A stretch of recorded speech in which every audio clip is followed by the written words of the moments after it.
Good morning, everybody. Bonjour tout le monde. Welcome to the finale of The Mysterious Affairs at Styles by Agatha Christie. Chapter 13. Poirot explains. Poirot, you old villain, I said. I've half a mind to strangle you. What do you mean by deceiving me as you have done? We were sitting in the library. Several hectic days lay behind us. In the room below, John and Mary were together once more, while Alfred Inglethorpe and Miss Howard were in custody. Now at last I had Poirot to myself, and could relieve my still burning curiosity. Poirot did not answer me for a moment, but at last he said, "I did not deceive you, mon ami. At most, I permitted you to deceive yourself." "Yes, but why?" "Well, it is difficult to explain. You see, my friend, you have a nature so honest and a countenance so transparent that, enfin, to conceal your feelings is impossible. If I had told you my ideas, the very first time you saw Mr. Alfred Inglethorpe, that astute gentleman would have, in your expressive idiom, smelt a rat. And then, bonjour to our chances of catching him." "I think I have more diplomacy than you give me credit for." "My friend," besought Poirot, "I implore you, do not enrage yourself. Your help has been of the most invaluable. It is but the extremely beautiful nature that you have which made me pause." "Well," I grumbled, a little mollified, "still think you might have given me a hint." "But I did, my friend. Several hints. You would not take them. Think now. Did I ever say to you that I believed John Cavendish guilty? Did I not, on the contrary, tell you that he would most certainly be acquitted?" "Yes, but—" "And did I not immediately afterwards speak of the difficulty of bringing the murderer to justice? Was it not plain to you that I was speaking of two entirely different persons?" "No," I said, "it was not plain to me." "Then again," continued Poirot, "at the beginning, did I not repeat to you several times that I didn't want Mr. Inglethorpe arrested now? That should have conveyed something to you." "Do you mean to say you suspected him as long ago as that?" "Yes. To begin with, whoever else might benefit by Mrs. Inglethorpe's death, her husband would benefit the most. There was no getting away from that. When I went up to Styles with you that first day, I had no idea as to how the crime had been committed. But from what I knew of Mr. Inglethorpe, I fancied that it would be very hard to find anything to connect him with it. When I arrived at the chateau, I realized at once that it was Mrs. Inglethorpe who had burnt the will. And there, by the way, you cannot complain, my friend, for I tried my best to force on you the significance of that bedroom fire in midsummer." Yes, yes, I said impatiently. "Go on." "Well, my friend, as I say, my views as to Mr. Inglethorpe's guilt were very much shaken. There was, in fact, so much evidence against him that I was inclined to believe that he had not done it." "When did you change your mind?" "When I found that the more efforts I made to clear him, the more efforts he made to get himself arrested. Then, when I discovered that Inglethorpe had nothing to do with Mrs. Raikes, and that in fact it was John Cavendish who was interested in that quarter, I was quite sure." "But why?" "Simply this. If it had been Mr. Inglethorpe who was carrying on an intrigue with Mrs. Raikes, his silence was perfectly comprehensible. But when I discovered that it was known all over the village that it was Jean who was attracted by the farmer's pretty wife, His silence bore quite a different interpretation. It was nonsense to pretend that he was afraid of the scandal, as no possible scandal could attach to him. This attitude of his gave me vigorously to think, and I was slowly forced to the conclusion that Alfred Inglesop wanted to be arrested. Eh bien, from that moment, I was equally determined that he should not be arrested. Wait a minute. I don't see why he wished to be arrested. Because, mon ami, it is the law of your country that a man once acquitted can never be tried again for the same offense. Aha! But it was clever, his idea. Assuredly, he is a man of method. See here. He knew that in his position he was bound to be suspected. So he conceived the exceedingly clever idea of preparing a lot of manufactured evidence against himself. He wished to be arrested. He would then produce his irreproachable alibi. And, presto, he was safe for life. But I still don't see how he managed to prove his alibi and yet go to the chemist shop. Poirot stared at me in surprise. Is it possible? My poor friend, you have not yet realized that it was Miss Howard who went to the chemist shop? Miss Howard? But certainly. Who else? It was most easy for her. She is of a good height. Her voice is deep and manly. Moreover, remember, she and Inglesop are cousins, and there is a distinct resemblance between them, especially in their gait and bearing. It was simplicity itself. They are a clever pair. I'm still a little fogged as to how exactly the bromide business was done, I remarked. Bon, I will reconstruct for you as far as possible. I am inclined to think that Miss Howard was the mastermind in that affair. You remember her once mentioning that her father was a doctor?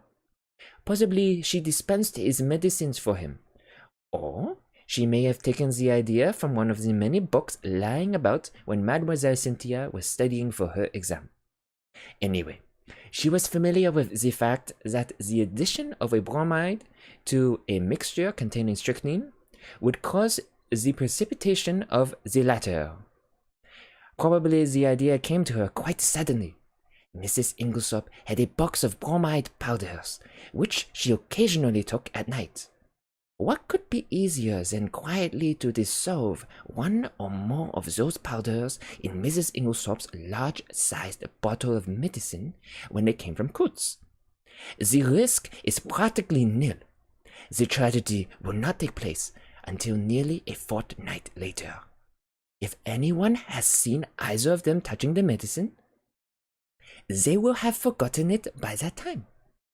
Miss Howard will have engineered her quarrel and departed from the house. The lapse of time and her absence will defeat all suspicion. Yes, it was a clever idea. If they had left it alone, it is possible the crime might never have been brought home to them. But they were not satisfied. They tried to be too clever, and that was their undoing.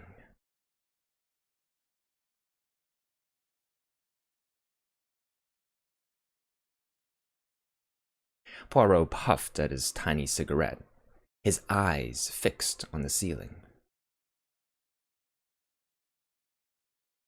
They arranged a plan to throw suspicion on Jean Cavendish by buying strychnine at the village chemist's and signing the register in his handwriting. On Monday, Mrs. Inglesop would take the last dose of her medicine. On Monday, therefore, at 6 o'clock, Alfred Inglesop arranges to be seen by a number of people at a spot far removed from the village. Miss Howard has previously made up a cock and bull story about him and Mrs. Rakes to account for his holding his tongue afterwards. At 6 o'clock, Miss Howard, disguised as Alfred Inglesop, enters the chemist shop, with her story about a dog, obtains the strychnine, and writes the name of Alfred Inglesop in John's handwriting, which she had previously studied carefully. But as it will never do if John too can prove an alibi, she writes him an anonymous note, still copying his handwriting, which takes him to a remote spot where it is exceedingly unlikely that anyone will see him. So far, all goes well.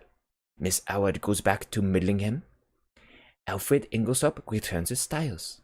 There is nothing that can compromise him in any way, since it is Miss Howard who has the strychnine, which, after all, is only wanted as a blind to throw suspicion on John Cavendish. But now a hitch occurs. Mrs. Inglesop does not take her medicines at night. The broken bell, Cynthia's absence, arranged by Inglesop through his wife, all these are wasted. And then he makes a slip. Mrs. Inglesop is out, and he sits down to write to his accomplice, who, he fears, may be in a panic at the non-success of the plan. It is probable that Mrs. Inglesop returned earlier than he expected. Caught in the act, and somewhat flurried, he hastily shuts and locks his desk. He fears that if he remains in the room, he may have to open it again, and that Mrs. Inglesop might catch sight of the letter before he could snatch it up. So he goes out, walks in the woods, little dreaming that Mrs. Inglesop will open his desk and discover the incriminating document. But this, as we know, is what happened. Mrs. Inglesop reads it and becomes aware of the perfidy of her husband and Evelyn Howard, though, unfortunately, the sentence about the barmaids conveys no warning to her mind. She knows that she is in danger, but is ignorant of where the danger lies. She decides to say nothing to her husband, but sits down and writes to her solicitor, asking him to come on the morrow, and she also determines to destroy immediately the will which she had just made. She keeps the fatal letter. It was to discover that letter, then, that her husband forced the lock of the dispatch case? Yes, and from the enormous risk he ran, we can see how fully he realized its importance. That letter accepted, there was absolutely nothing to connect him with the crime. There's only one thing I can't make out. Why didn't he destroy it at once when he got hold of it? Because he did not dare take the biggest risk of all, that of keeping it on his own person. I don't understand. Look at it from his point of view. I have discovered that there were only 5 short minutes in which he could have taken it. The 5 minutes immediately before our own arrival on the scene, for before that time Annie was brushing the stairs, and would have seen anyone who passed going to the right train. Figure to yourself the scene. He enters the room, unlocking the door by means of one of the other door keys, which were all much alike. He hurries to the dispatch case. It is locked, and the keys are nowhere to be seen. That is a terrible blow to him, for it means that his presence in the room cannot be concealed as he had hoped. But he sees clearly that everything must be risked for the sake of that damning piece of evidence. Quickly, he forces the lock with a penknife and turns over the papers until he finds what he is looking for. But now, a fresh dilemma arises. He dare not keep that piece of paper on him. He may be seen leaving the room. He may be searched. If the paper is found on him, it is certain doom. Probably, at this minute too, he hears the sounds below of Mr. Wells and Jean leaving the boudoir. He must act quickly. Where can he hide this terrible slip of paper? The contents of the waste paper basket are kept, and in any case are sure to be examined. there are no means of destroying it, and he dare not keep it. He looks round, and he sees. What do you think, mon ami? I shook my head.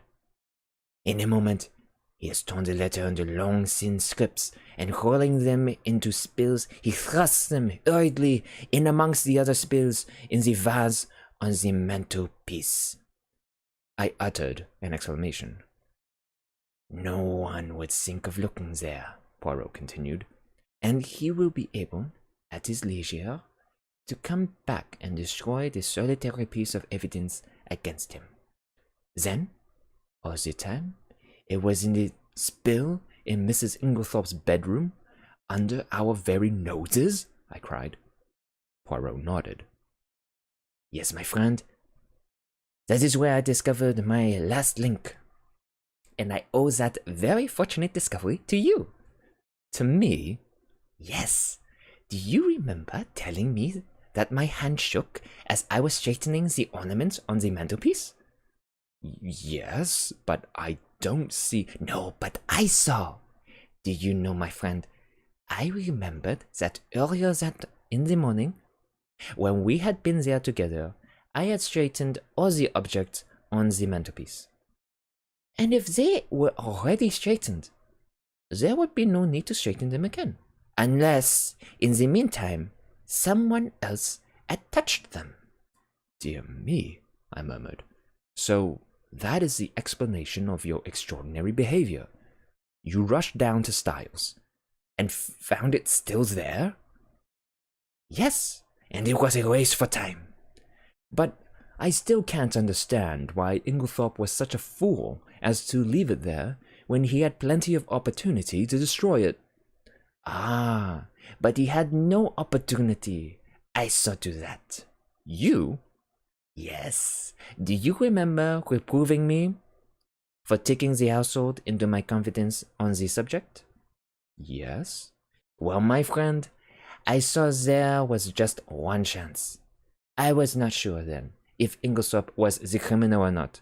But if he was, I reasoned that he would not have the paper on him, but would have hidden it somewhere. And by enlisting the sympathy of the household, I could effectually prevent his destroying it. He was already under suspicion, and by making the matter public, I secured the services of about 10 amateur detectives, who would be watching him unceasingly, and, being himself aware of their watchfulness, he would not dare seek further to destroy the document. He was therefore forced to depart from the house, leaving it in the spill vase. But surely Miss Howard had ample opportunities of aiding him. Yes, but Miss Howard did not know of the paper's existence. In accordance with their prearranged plan, she never spoke to Alfred Inglethorpe. They were supposed to be deadly enemies. And until John Cavendish was safely convicted, they neither of them dared risk a meeting. Of course, I had a watch kept on Mr. Inglethorpe, hoping that sooner or later he would lead me to the hiding place. But he was too clever to take any chances. The paper was safe where it was. Since no one had thought of looking there in the first week, it was not likely they would do so afterwards. But for your lucky remark, we might never have been able to bring him to justice. I understand that now. But when did you first begin to suspect Miss Howard? When I discovered that she had told a lie at the inquest about the letter she had received from Mrs. Inglethorpe. Why, what was there to lie about? You saw that letter? Do you recall its general appearance? Yes, more or less. You will recollect then that Mrs. Inglethorpe wrote a very distinctive hand, and left large clear spaces between her words. But if you look at the date at the top of the letter, you will notice that July 17th is quite different in this respect. Do you see what I mean? No, I confessed. I don't. You do not see that that letter was not written on the 17th. But on the 7th, the day after Miss Howard's departure, the 1 was written in before the 7 to turn it into the 17th. But why? That is exactly what I asked myself. Why does Miss Howard suppress the letter written on the 17th and produce this faked one instead? Because she did not wish to show the letter of the 17th. Why again? And at once, a suspicion dawned in my mind. You will remember my saying that it was wise to beware of people who were not telling you the truth. And yet, I cried indignantly, after that, you gave me 2 reasons why Miss Howard could not have committed the crime. Very good reasons too, replied Poirot. For a long time, they were a stumbling block to me until I remembered a very significant fact. That she and Alfred Inglesop were cousins. She could not have committed the crime single-handed, but the reasons against that did not debar her from being an accomplice. And then, there was that rather over-vehement hatred of hers. It concealed a very opposite emotion. There was, undoubtedly, a tie of passion between them long before he came to Styles. They had already arranged the infamous plot, that he should marry this rich but rather foolish old lady, induce her to make a will leaving her money to him, and then gain their ends by a very cleverly conceived crime. If all had gone as they planned, they would probably have left England and lived together on their poor victim's money. They are a very astute and unscrupulous pair.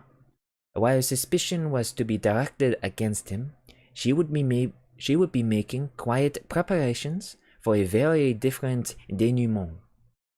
She arrives from middling him with all the compromising items in her possession. No suspicion attaches to her. No notice is paid to her coming and going in the house. She hides the strychnine and glasses in John's room. She puts the beard in the attic. She will see to it that sooner or later they are duly discovered. I don't quite see why they tried to fix the blame on John, I remarked. It would have been much easier for them to bring the crime home to Lawrence. Yes, but that was mere chance. All the evidence against him arose out of pure accident. It must, in fact, have been distinctly annoying to the pair of schemers. His manner was unfortunate, I observed thoughtfully. Yes, you realize, of course, what was at the back of that. No. You did not understand that he believed Mademoiselle Cynthia guilty of the crime? No, I exclaimed, astonished. Impossible. Not at all. I myself nearly had the same idea.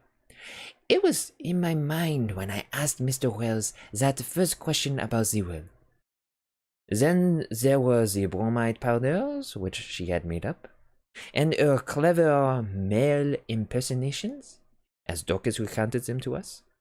There was really more evidence against her than anyone else. You are joking, Poirot. No. Shall I tell you what made Monsieur Lawrence turn so pale when he first entered his mother's room on that fatal night? It was because, whilst his mother lay there, obviously poisoned, he saw, over your shoulder, that the door into Mademoiselle Cynthia's room was unbolted. But he declared that he saw it bolted, I cried. Exactly, said Poirot dryly. And that was just what confirmed my suspicion that it was not. He was shielding Mademoiselle Cynthia. But why should he shield her? Because he is in love with her. I laughed. There, Poirot, you are quite wrong. I happen to know for a fact that, far from being in love with her, he positively dislikes her. Who told you that, mon ami? Cynthia herself. La pauvre petite. And she was concerned? She said that she did not mind at all. Then she certainly did mind very much, remarked Poirot. They are like that, les femmes. What you say about Lawrence is a great surprise to me, I said. But why? It was most obvious. Did not Monsieur Lawrence make the sour face every time Mademoiselle Cynthia spoke and laughed with his brother? He had taken it into his long head that Mademoiselle Cynthia was in love with Monsieur Jean. When he entered his mother's room and saw her obviously poisoned, he jumped to the conclusion that Mademoiselle Cynthia knew something about the matter. He was nearly driven desperate.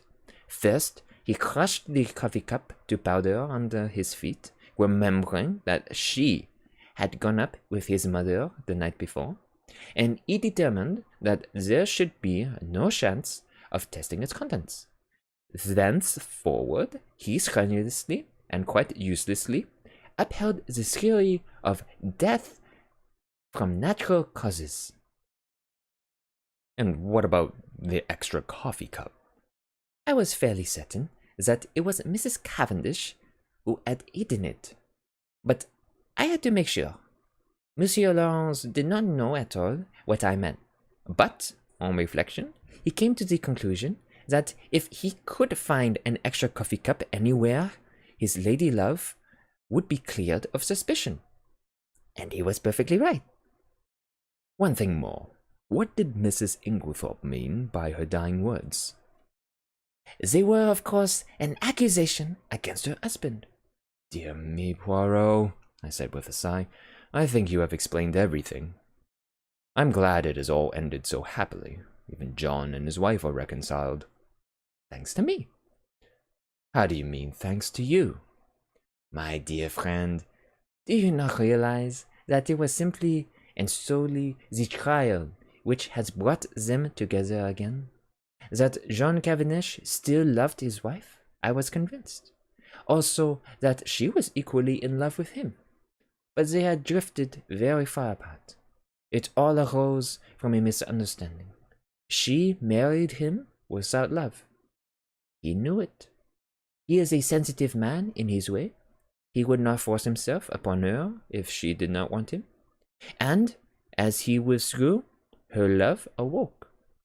But they are both unusually proud, and their pride held them inexorably apart. He drifted into an entanglement with Mrs. Rex, and she deliberately cultivated the friendship of Dr. Bauerstein. Do you remember the day of John Cavendish's arrest, when you found me deliberating over a big decision? Yes, I quite understood your distress. Pardon me, mon ami, but you did not understand it in the least. I was trying to decide whether or not I would clear John Cavendish at once. I could have cleared him, though it might have meant a failure to convict the real criminals. They were entirely in the dark as to my real attitude up to the very last moment, which partly accounts for my success. Do you mean that you could have saved John Cavendish from being brought to trial? Yes, my friend. But I eventually decided in favor of a woman's happiness. Nothing but the great danger through which they have passed could have brought these two proud souls together again. I looked at Poirot in silent amazement. The colossal cheek of the little man. Who on earth but Poirot would have thought of a trial for murder as a restorer of conjugal happiness? I perceive your thoughts, mon ami, said Poirot, smiling at me. No one but Hercule Poirot would have attempted such a thing. And you are wrong in condemning it. The happiness of one man and one woman is the greatest thing in all the world. His words took me back to earlier events. I remembered Mary as she lay white and exhausted on the sofa, listening, listening. There had come the sound of the bell below. She had started up. Poirot had opened the door, and, meeting her agonized eyes, had nodded gently. "Yes, madame," he said. "I have brought him back to you." He had stood aside, and as I went out, I had seen the look in Mary's eyes, as John Cavendish had caught his wife in his arms. "Perhaps you're right, Poirot," I said gently. "Yes, it is the greatest thing in the world." Suddenly, there was a tap at the door, and Cynthia peeped in. I only... "Come in," I said, springing up. She came in, but did not sit down. "I only wanted to tell you something." "Yes?" Cynthia fidgeted with a little tassel for some moments, then, suddenly exclaiming, "You dears!" kissed first me and then Poirot, and rushed out of the room again. "What on earth does this mean?" I asked, surprised.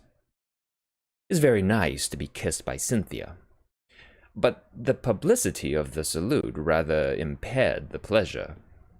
"It means that she has discovered Monsieur Lawrence does not dislike her as much as she thought," replied Poirot philosophically. "But here he is." Lawrence, at that moment, passed the door. "Eh, Monsieur Lawrence," called Poirot, "we must congratulate you, is it not so?" Lawrence blushed, and then smiled awkwardly. A man in love is a sorry spectacle. And now Cynthia had looked charming. I sighed. "What is it, mon ami?" "Nothing," I said sadly. "They are two delightful women." "And neither of them is for you?" finished Poirot. "Never mind. Console yourself, my friend. We may hunt together again, who knows? And then..." The end. Thanks for joining in this murder mystery, The Mysterious Affair at Styles by Agatha Christie. Join us next week as we embark into the Alaskan Klondike as described in The Call of the Wild by Jack London. Thanks for joining. Have a great rest of the day. Catch you next week.